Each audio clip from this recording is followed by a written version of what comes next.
जादुई 3 झरने। ढोलकपुर नाम का एक बहुत बड़ा गांव था। गांव से कुछ ही दूरी पर शिवा का घर था। शिवा के घर में उसकी पत्नी शीला और बेटी कोमल रहा करती थी। शिवा लकड़ियां बेचने का काम किया करता था। शीला शिवा को उसके काम में मदद कर दिया करती थी। एक दिन शीला शिवा के साथ लकड़ियां लाने के लिए जंगल में गई। तभी उसे जहरीले सांप ने काट लिया।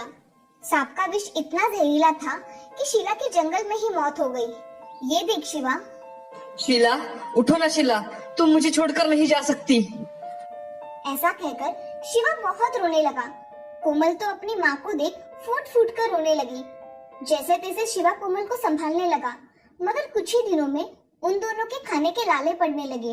इसीलिए शिवा ने दूसरी शादी कर ली। शिवा की दूसरी पत्नी सुधा दिखने में बहुत ही सुंदर थी। उसको एक बेटी थी जिसका नाम था गौरी। गौरी दिखने में खूबसूरत होने के कारण हमेशा कोमल को बदसूरत कह के कोसा करती थी। एक दिन सुधा घर में खाना बना रही थी। तभी कोमल को बहुत भूख लगती है।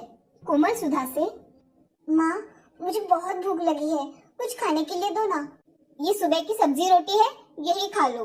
माँ मुझे सब्जी रोटी छोड़ के दूसरा कुछ खाने को दो ना। घर में सब्जी रोटी ही है, खाना है तो खाओ वरना भूखी रहो। ऐसा कहकर सुधा वहाँ से गौरी के लिए फल की प्लेट लेकर चली जाती है। ये देख कोमल की आंखों में आंसू आ जाते हैं। वो चुपचाप से सब्जी रोटी खाकर अपने कमरे में चली जाती है। सुधा कोमल के साथ हमेशा सौतेला व्यवहार किया करती थी। उसे कोमल अच्छी नहीं लगती थी।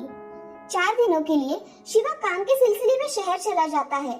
तभी सुधा मन ही मन बहुत खुश हो जाती है। पहले ही दिन सुधा ने कोमल से, कोमल ये जरा बर्तन साफ कर देना और बर्तन हो जाने के बाद कपड़े भी धो लेना। जी माँ। बेटा गौरी तुम यहाँ आओ, हम टीवी देखेंगे। हाँ माँ। ऐसा कहकर सुधा गौरी के साथ टीवी देखती है। कोमल को ये देख बहुत बुरा लगता है। वो काम हो जाने के बाद अपने कमरे में जा रही थी। तभी सुधा उसे झाड़ू लगाने के लिए कहती है। कोमल चुपचाप से घर को झाड़ू लगाती है और अपने कमरे में चली जाती है। कमरे में जाते ही कोमल बहुत रोने लगती है। माँ तुम मुझे छोड़ के क्यों चली गई? ये नई माँ अच्छी नहीं है, मुझे प्यार भी नहीं करती। ऐसा कहकर कोमल बहुत रोती है और कुछ देर में सो जाती है। अब शाम हो जाने के कारण सुधा कोमल से, अरे कोमल की बच्ची, शाम होने को है और तुम अभी भी सो रही हो, उठो। ऐसा कहकर सुधा उसे ताने मारने लगी। तभी कोमल की नींद खुल जाती है और कोमल उठकर सुधा से, माँ मेरी आँख लग गई थी। घर में कितने काम पड़े हैं, वो कौन करेगा? चलो। माँ मैं अभी आई। ऐसा कहकर कोमल उठकर काम करने चली जाती है। सुधा उसे बहुत सारे काम बताकर खुद आराम किया करती थी। अब एक दिन सुधा ने कोमल को जंगल में लकड़ियां लाने के लिए कहा। कोमल जंगल से लकड़ियां काट कर लाओ। माँ तो मुझे दूसरा कोई भी काम बताओ, मगर ये लकड़ी काटने का काम मत बताओ। तुम्हें आज लकड़ियां ही काट कर लानी पड़ेगी। नहीं लाई तो इस घर में वापस मत आना। माँ मुझे सच में लकड़ी काटना नहीं आता। तुम्हें लकड़ियां काटना नहीं आता तो इसमें मैं क्या करूं? जाओ जल्दी जाकर लकड़ियां काट कर लाओ। कोमल रोने लगती है और सुधा से कहती है, माँ मुझे जंगल जाने के लिए डर लगता है, मुझे वहाँ मत भेजो। तुम्हें कुछ नहीं होगा। तेरे जैसा सावली और दिखने में बदसूरत लड़की को भला क्या हो सकता है? कोमल ये बात सुनकर बहुत ही रोने लगती है। कोमल रोते हुए जंगल की ओर जाने के लिए निकलती है। जंगल में जाते समय उसकी नजर जंगल के पेड़ों पर पड़ी। जंगल के पेड़ बहुत ही सुंदर थे। आगे जाकर कोमल को अपनी माँ की याद आने लगी। वो एक जगह बैठकर बहुत रोने लगी। हे भगवान, मेरी माँ अगर होती तो मुझे कितना प्यार करती। ऐसा मन ही मन सोचकर कोमल अब बहुत रोने लगी। रोने की आवाज सुनकर वहाँ जंगल की परी आ गई। परी कोमल से, क्या हुआ बेटी, तुम इतना क्यों रो रही हो? आप कौन हो? मैं इस जंगल की परी हूँ, तुम क्यों रो रही हो? हे परी रानी, मेरी सौतेली माँ मुझसे प्यार नहीं करती और मुझे हमेशा काम करने को कहती है। मैं क्या करूँ? तुम मेरे साथ आओ, मैं तुम्हें एक अद्भुत जगह दिखाती हूँ। ऐसा कहकर परी और कोमल कुछ देर चलने के बाद एक जगह पे पहुँच जाते हैं। वहाँ 3 झरने थे। पहले झरने का रंग था नीला, दूसरे झरने का रंग था पीला और तीसरे झरने का रंग था गुलाबी। कोमल झरनों को देखकर बहुत खुश हो जाती है। तभी कोमल परी से, परी रानी, ये झरने कितने सुंदर है। मुझे तो अपनी आंखों पर विश्वास ही नहीं हो रहा है कि इतना सुंदर झरना हो सकता है। कोमल, ये झरने जादुई है। ये नीला झरना तुम्हें पैसा देगा, पीला झरना तुम्हें बहुत सारा सोना देगा और गुलाबी झरना तुम्हें बहुत सारी खूबसूरती और ज्ञान देगा। इस झरने में जिसने भी एक बार डुबकी लगाई, उसे झरने की खासियत के हिसाब से सारी चीजें प्राप्त हो जाती है। अगर मैं इस नीले झरने में डुबकी लगाऊंगी तो मुझे पैसे मिलेंगे, दूसरे पीले झरने में डुबकी लगाऊंगी तो मुझे सोना मिलेगा और गुलाबी झरने में डुबकी लगाऊंगी तो मुझे ज्ञान के साथ साथ खूबसूरती भी मिलेगी।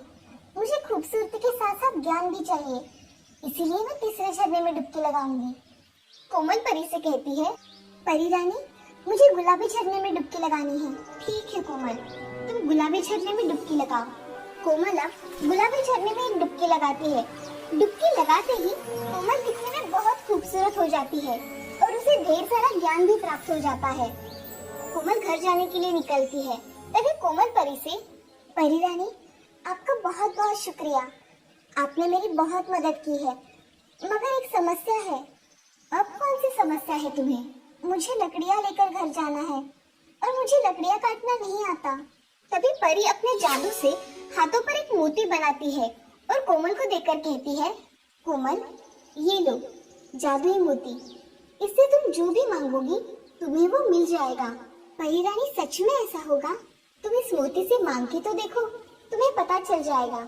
ऐसा कहते ही कोमल उस मोती से लकड़ियाँ मांगती है और देखते ही देखते उसके सामने लकड़ियों का ढेर बन जाता है।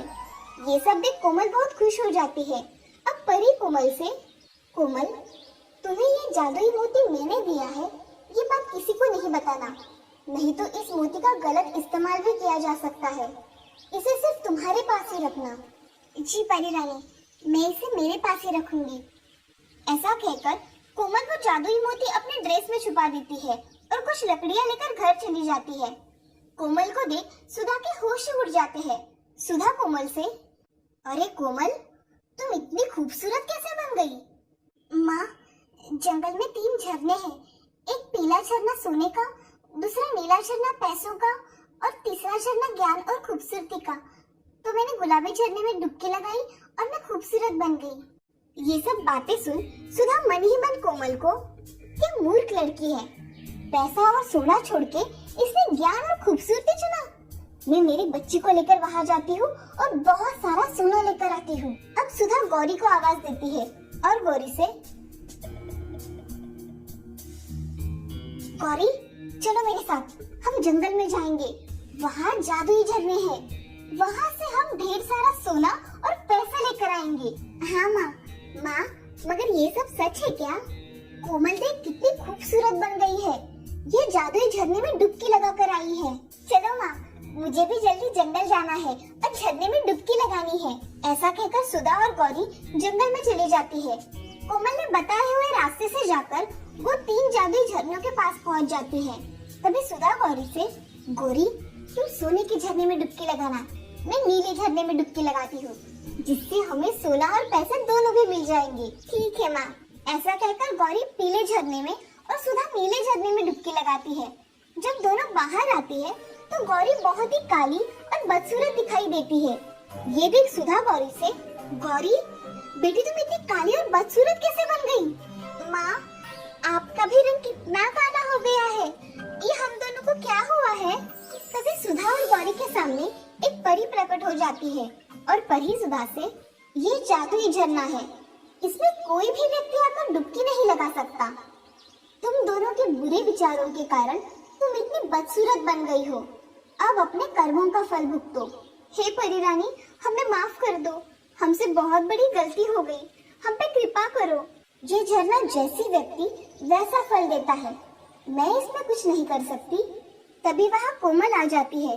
कोमल परी रानी से, परी रानी, आप इन्हें माफ कर दो, इन दोनों को इनकी गलती का एहसास हुआ है, यही बहुत है, इन्हें पहले जैसा बना दो। परी रानी उसकी विनती सुन के, ठीक है कोमल, मैं इन्हें माफ करती हूँ, मगर आज के बाद इन्होंने फिर तुम्हें तकलीफ दी तो ये फिर से बदसूरत बन जाएगी। ऐसा कभी नहीं होगा परी रानी। परी रानी सुधा और गौरी को पहले जैसे बना देती है। सुधा को अपने किए का पछतावा होकर वो कोमल से माफी मांगती है। मुझे माफ कर दो कोमल, मुझसे बहुत बड़ी गलती हो गई। मैंने तुम्हें बहुत तकलीफ दी, मुझे माफ कर दो। नहीं माँ, तुम माफी मत मांगो। ऐसा कहकर कोमल और सुधा गले लग जाती है। अब तीनों एक साथ खुशी खुशी रहने लगती है और ये सब जादुई 3 झरनों की वजह से हो पाया था। इस कहानी से हमें ये सीख मिलती है कि जिंदगी में हमेशा अच्छा बर्तन करना चाहिए।